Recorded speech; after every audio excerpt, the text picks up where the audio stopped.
President Trump sent letters to 17 of the world's biggest prescription drug makers last week, calling on them to reduce prices on some products to much lower levels. The president wants these companies to provide the most favored nation drug pricing for Medicare, Medicaid, and commercial customers by the end of September. Centers for Medicare and Medicaid Services, Dr. Mehmet Oz, spoke about this on Face the Nation.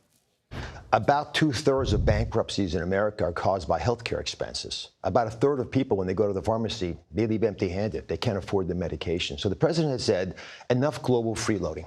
We've been covering much of the development costs for new drugs to cure cancer, deal with lots of other illnesses that are life-threatening. It isn't time for the American public to understand that we should not be paying 3 times more for the exact same medication in the same box, made in the same factories. All right, so for more on this, Paige Cunningham joins us now. She is a national health reporter for the Washington Post. And Paige, thanks so much for being with us. It's an intriguing policy. How would this most favored nation drug pricing actually work? Yeah, well, this is taking me back to the first Trump administration, where I remember going to HHS and they rolled this concept out as a big initiative. It was a big thing. Donald Trump talked about it all the time. And the way it works is that they look at the drug prices in other countries where we have significantly lower prices compared to the U.S. And under this policy, drug makers would have to basically index some of their medications to the lowest drug price in these comparative countries. Many of these are European countries where, of course, you have price controls on drugs. And so Trump really tried to do this in his first administration.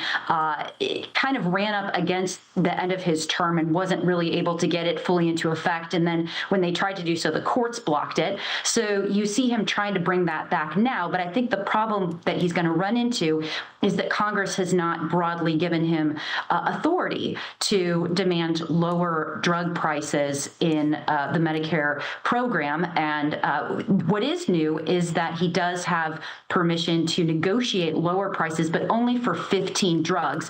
That was a law passed under Biden. But I think a lot of these letters, the letters you mentioned to the pharmaceutical companies, this is Trump trying to come out and look very strong and, promising people he's going to bring down drug prices. But analysts tell me that they're not confident that this is going to prompt any real action by these drug makers. And Paige, you also wrote in a Washington Post exclusive on Friday that Medicare and Medicaid are planning to experiment with covering weight loss drugs, which could be a very big deal for so many Americans. Big picture, what could that mean?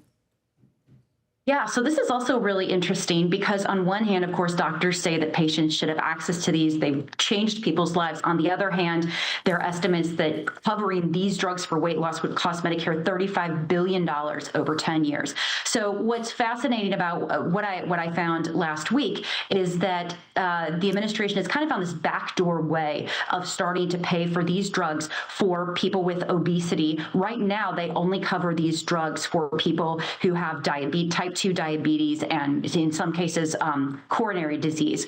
But through this kind of experimental lab within HHS, state Medicaid programs and Medicare drug plans can voluntarily opt in to start covering these drugs for people with obesity. This would kick in over the next couple of years, and it's not finalized. They could still walk it back. But this really goes to a division in the administration where you see Oz is a huge proponent of these GLP-1 drugs, whereas there's been a lot of skepticism expressed about them by RFK Jr. and some people in the MAHA movement. So it'll be really interesting to see whether they do finalize this experiment and then kind of where that takes us with that broader question of whether Medicare will start paying broadly for people that have obesity for these drugs. Plenty more to come on all this. Paige Cunningham, thank you very much for being with us.